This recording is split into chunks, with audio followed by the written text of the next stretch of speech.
Chemical kinetics के 9th video session में आप लोगों का स्वागत है। यहाँ मैं जीरो ऑर्डर रिएक्शन को आगे प्रोसीड करते हुए मैं आज बात करने जा रहा हूँ किस चीज़ पे, time for completion of reaction and half life period. Half life period वैसे आप पढ़ेंगे फर्स्ट ऑर्डर रिएक्शन के लिए भी एंड जीरो ऑर्डर रिएक्शन के लिए भी। यहाँ मैं बात करने जा रहा हूँ half life period for zero order reaction and time for completion of reaction, यानी फुल टाइम पीरियड के लिए हम बात करने जा रहे हैं। तो सबसे पहले ये आपको दोनों की टर्मिनोलॉजी समझना होगा, इसके बाद ही आप समझ पाएंगे इसके कंटेंट को। तो सबसे पहले आप देखिए कि time for completion of reaction का मतलब क्या होता है। जैसे कोई रिएक्टेंट ए है और ये बना रहा है क्या, कोई प्रोडक्ट बना रहा है, ठीक है। तो कितना टाइम लगेगा कि पूरा का पूरा ये जो रिएक्टेंट है वो क्या हो जाए, कन्वर्ट कर जाए किस चीज़ में, प्रोडक्ट को बनाने में। वही टाइम आपको कहलाएगा फुल टाइम, यानी वैसा टाइम जिस समय 100% रिएक्टेंट कन्वर्ट कर जाए किस चीज़ में, प्रोडक्ट में, वो कहलाएगा आपका फुल टाइम पीरियड या time for completion of reaction. इसी वजह से यहाँ हमने लिखा है क्या, T100%। इसका मतलब है कि रिएक्टेंट इस समय पूरा का पूरा क्या हो जाएगा, फिनिश हो जाएगा। नेक्स्ट देखिए हाफ लाइफ पीरियड। इसका मतलब आप क्या समझेंगे, हाफ लाइफ पीरियड का मतलब कोई रिएक्टेंट आपके पास ए है यही, और प्रोडक्ट में वो कन्वर्ट करता है, तो वो कितना टाइम लेगा कि अपने आप का ही हाफ हो जाए इसका कंसंट्रेशन, तो वही टाइम आपका कहलाएगा हाफ लाइफ पीरियड। क्लियर है। हाफ लाइफ पीरियड आप कब कहेंगे कि वैसा कोई टाइम पीरियड जिसमें कंसंट्रेशन जो रिएक्टेंट का है वो आधा समाप्त हो जाए, आधा हो जाए, तो वही कहलाएगा आपको हाफ लाइफ पीरियड। आपको यहाँ ध्यान में ये इस बात को रखना है कि जीरो ऑर्डर रिएक्शन के लिए ही हम half life and full time period पढ़ रहे हैं। इसके साथ और भी आप पढ़ेंगे, फर्स्ट ऑर्डर रिएक्शन में भी आप हाफ लाइफ पीरियड पढ़ेंगे एंड फुल टाइम पीरियड पढ़ेंगे। तो आपके दिमाग में ये बात होनी चाहिए कि आप किसके लिए पढ़ रहे हैं और किसके लिए क्वेश्चन पूछा जा रहा है। तो चलिए अब हम शुरू करते हैं time for completion of reaction. किस चीज़ के लिए, जीरो ऑर्डर रिएक्शन के लिए। यहाँ बार बार मेरा स्ट्रेस देने का यही वजह है कि बाद में आपका कंफ्यूजन न रह जाए। ये हम बात कर रहे हैं जीरो ऑर्डर रिएक्शन के लिए फुल टाइम का। जैसा कि आप जानते हैं कि जैसे देखिए ये रिएक्टेंट ये है और ये कन्वर्ट कर रहा है किस चीज़ में, प्रोडक्ट। हमने जनरल एक इक्वेशन लिया है। जब टाइम जीरो था तो ये था इसका कंसंट्रेशन ए मोल पर लीटर। इनिशियल कंसंट्रेशन को हम ऐसे भी डिनोट करते हैं, आप यहाँ देखिए ए नॉट के जरिए भी हम इसको रिप्रेजेंट करते हैं। तो एक रिप्रेजेंटेशन यहाँ भी है, आप ए लिखिए चाहे ए नॉट लिखिए। ए नॉट जहाँ आपका लिखा हुआ रहेगा आप समझ जाइएगा कि ये इनिशियल कंसंट्रेशन है किस चीज़ का, रिएक्टेंट का। और देखिए कुछ समय के बाद जब आप छोड़ेंगे कि ये रिएक्शन हो रहा है तो इसका अमाउंट घटेगा धीरे धीरे और इसका अमाउंट क्या होता चला जाएगा, बढ़ता चला जाएगा। लेकिन जब टाइम जीरो था, जब रिएक्शन हो ही नहीं रहा था, उस समय इसका कंसंट्रेशन ए मोल पर लीटर, तो इसका जीरो, क्योंकि इसका तो फॉर्मेशन हुआ ही नहीं था।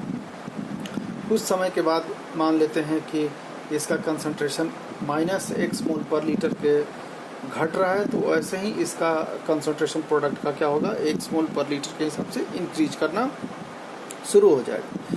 तो आफ्टर टाइम t सेकेंड जब हम देखेंगे कि फाइनल कितना हो चुका है, कुछ समय के बाद जितना भी हो वो हमने वेरिएबल एक t सेकेंड मान लिया है, तो आफ्टर टाइम t सेकेंड ये हो जाएगा आपका क्या, जो भी होगा x का वैल्यू वो हम इनिशियल कंसंट्रेशन में से x का क्या कर लेंगे, वैल्यू को घटा लेंगे, तो वो हो जाएगा concentration of A after time t second. और इसका वैल्यू जितना भी हो, यदि आपके पास ये x का वैल्यू इनिशियल कंसंट्रेशन यानी a/2 के इक्वल हो जाए तो हाफ लाइफ, और यानी या दूसरे शब्दों में हम कह सकते हैं यानी x का वैल्यू यदि a हो जाता, यानी जितना इनिशियल कंसंट्रेशन था उतना ही ये इसका वैल्यू क्या हो जाता, a हो जाता। तो आप a माइनस a करते तो वैल्यू कितना आ जाता, जीरो। आपको जीरो से भी पता चलेगा कि क्या हुआ, कि पूरा का पूरा ए जो रिएक्टेंट है वो क्या हो गया, फिनिश हो गया। तो वो जो फिनिश होने में ये जो टाइम लगता, यही टाइम कहलाता आपका फुल टाइम। क्लियर। आप यहाँ a माइनस एक्स को यानी आफ्टर टाइम t जो कंसंट्रेशन बचेगा इसको आप a concentration of a t के जरिए भी क्या कर सकते हैं, रिप्रेजेंट कर सकते हैं, जो कि मैंने यहाँ लिखा है a minus x is equal to AT।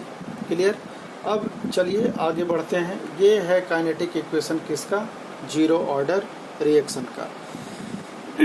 तो जीरो ऑर्डर रिएक्शन में देखिए आपने पढ़ा था इसके पिछले वाले वीडियो में यानी एट्थ सेशन में AT is equal to A0 minus KT। तो फॉर कंप्लीशन के लिए क्या होना चाहिए, AT का वैल्यू क्या हो जाना चाहिए, 0। इससे पता चला कि जितना का जितना रिएक्टेंट है वो क्या हो जाएगा, फिनिश हो जाएगा। कब, जब रिएक्शन कंप्लीट होगा तब। तो फॉर कंप्लीशन AT का वैल्यू 0, तो आप यहाँ AT का वैल्यू यहाँ 0 पुट करिए, बाकी initial concentration A0 minus KT। इसी को हम जब सॉल्व किए, अब A0 को आप इस तरफ लाइएगा, तो जब जैसे ही इसको आप इस तरफ लाइएगा A0 को, तो ये निगेटिव साइन आप लगाइएगा, तो निगेटिव निगेटिव आपका क्या हो जाएगा, कैंसिल। तो इस वजह से A0 इज इक्वल टू आप KT लिख सकते हैं, जो हमने यहाँ लिखा है A0 is equal to KT। ये कंप्लीशन के लिए ये इक्वेशन आया। तो ये जो टाइम है ये 100% कंप्लीशन को दिखा रहा है। तो T इक्वल टू आप क्या लिख सकते हैं, T equal to A0 by K। तो T 100% is equal to A0 by K। ये जो आपके पास जो टाइम निकला, ये जो टाइम निकला ये है for the completion of the reaction के लिए।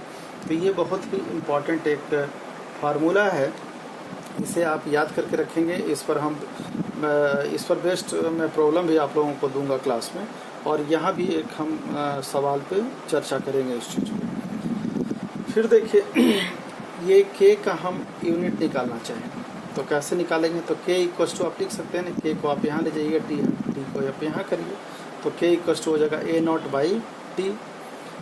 A0 ये तो कंसंट्रेशन है मोलरिटी के टर्म में, तो आप इसे लिख सकते हैं मोल पर लीटर, और T का मतलब सेकेंड टाइम में, तो इज इक्वल टू आप इसे अरेंज करके लिख लीजिए मोल पर लीटर, नीचे से ऊपर ले जाएंगे तो पर सेकेंड। ये आपका यूनिट हो गया किस चीज़ का, फुल लाइफ टाइम का, full time for completion of the reaction का, के कांस्टेंट K का फॉर जीरो ऑर्डर रिएक्शन के लिए। ठीक है। अब आप देखिए ये इसी इक्वेशन से इसको हम डिराइव करने का कोशिश किए। AT आप यहाँ देखिए, AT के जगह पे आप ये भी लिख सकते हैं A माइनस एक्स। तो AT के जगह हमने यहाँ लिखा है A minus x is equal to A0 के जगह पर आप क्या लिख सकते हैं, इज इक्वल टू A, और माइनस KT है तो माइनस KT छोड़ दिए। ठीक है। आप ध्यान से फिर से देखिए, AT के जगह पर आप A माइनस एक्स लिखिए is equal to A0 initial concentration है, तो हमने यहाँ मान ही लिया था क्या कि A मोल पर लीटर है, माइनस KT जो है वो उसको छोड़ दिए। जब आप इसको सॉल्व करेंगे तो आप देखिए ये आपका प्लस में है A, और ये A क्या हो जाएगा आपका कैंसिल, ये आपका जो माइनस साइन है और ये माइनस साइन कैंसिल, तो एक इक्वल टू आप लिख सकते हैं इज इक्वल टू KT। ये भी आपका काइनेटिक इक्वेशन निकल गया फुल लाइफ टाइम पीरियड का, किस चीज़ के लिए, जीरो ऑर्डर रिएक्शन के लिए। यहाँ ये जो T है वो फुल लाइफ टाइम या वेरिएबल जो भी टाइम है वो बताएगा आपको। यहाँ X क्या है, X है amount of reactant that will change in product. Clear. चलिए फुल लाइफ टाइम पीरियड के बाद अब हम देखते हैं हाफ लाइफ पीरियड के बारे में जीरो ऑर्डर के लिए। ये इतना इम्पॉर्टेंट है कि नहीं कह सकते कि कितना इम्पॉर्टेंट है, आप समझ गए होंगे हमारी भावना को, क्योंकि ये इतना इम्पॉर्टेंट है कि हर एक कंपटीशन में half life period zero order के लिए चाहे फर्स्ट ऑर्डर के लिए अलग अलग पूछा जाता है। कंपटीशन में हो चाहे एकेडमिक एग्जाम हो, ये आता ही आता है। तो जीरो ऑर्डर रिएक्शन के लिए हम बात करें तो टी हाफ कहने का मतलब क्या, जब आपने इनिशियल कंसंट्रेशन लिया था A0 और ये जब आधा फिनिश हो जाए तो वही होता है आपका कौन, टी हाफ। ठीक है। तो देखिए टी जब टाइम हो जाए आधा टी हाफ, तो उस समय जो कंसंट्रेशन जो रिएक्टेंट का समाप्त होगा वो X का वैल्यू हो जाएगा A/2 का, यानी इनिशियल कंसंट्रेशन का क्या हो जाएगा, हाफ हो जाएगा। चलिए अभी आपने एक इक्वेशन पढ़ा है जीरो ऑर्डर रिएक्शन का, अभी हम बात कर रहे थे X इक्वल्स टू KT के बारे में। ये जीरो ऑर्डर का काइनेटिक इक्वेशन का दूसरा फॉर्म है। ठीक है। तो इसमें आप वैल्यू सबका पुट करिए। x के जगह पर क्या पुट करेंगे, a/2, तो x के जगह पर a/2 is equal to K constant है, छोड़ दिए। टाइम क्या हो जाएगा जब half completion t equal to T half, clear है। अब आप इसको सॉल्व करिए। T half is equal to हो जाएगा a/, के नीचे चला जाएगा, तो T half is equal to a/2 के। और इसे ऐसे भी आप लिख सकते हैं, ए को आप इनिशियल कंसंट्रेशन A0 से आप डिनोट करते ही थे, 2k/2k तो रह ही जाएगा, क्योंकि के क्या है आपके पास, कांस्टेंट है। तो टी हाफ आप जीरो ऑर्डर के लिए आपको ये दोनों फार्मूला आपको याद रखना पड़ेगा। T half is equal to A/2k और A0 by concentration of A0/2k। देखिए ये के कांस्टेंट है, 2 भी कांस्टेंट है, तो टी हाफ इनिशियल कंसंट्रेशन पे क्या करता है, डिपेंड करता है। देखिए डायरेक्टली प्रोपोर्शनल टू है, जितना आप इनिशियल कंसंट्रेशन लेंगे उतना ही टी हाफ का वैल्यू क्या हो जाएगा, बढ़ जाएगा। और इससे बहुत सारे सवाल पूछे जाते हैं।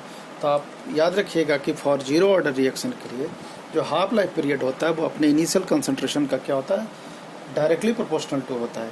ठीक है, अब इसी पर बेस्ड, जीरो ऑर्डर रिएक्शन पर बेस्ड हम कुछ ग्राफ देख लेते हैं।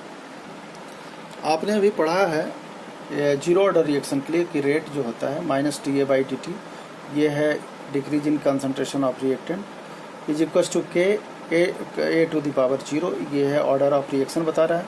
और किसी का पावर 0 हो जाएगा तो वैल्यू 1, यानी वैल्यू 1। तो फाइनली आपके पास रेट इज इक्वल टू आ गया क्या, के, रेट इज इक्वल टू के। तो आप यहाँ बाई एक्सिस पे क्या करिए, बाई एक्सिस पे रेट ले लिए और एक्स एक्सिस पे हमने कंसंट्रेशन ले लिया। तो कंसंट्रेशन पे ये डिपेंड कर रहा है, नहीं कर रहा है। इसलिए देखिए कंसंट्रेशन कुछ भी हो, इसका हमेशा वैल्यू क्या आ जाएगा, कांस्टेंट आ जाएगा। और वो कांस्टेंट कौन सा होगा, वो होगा के।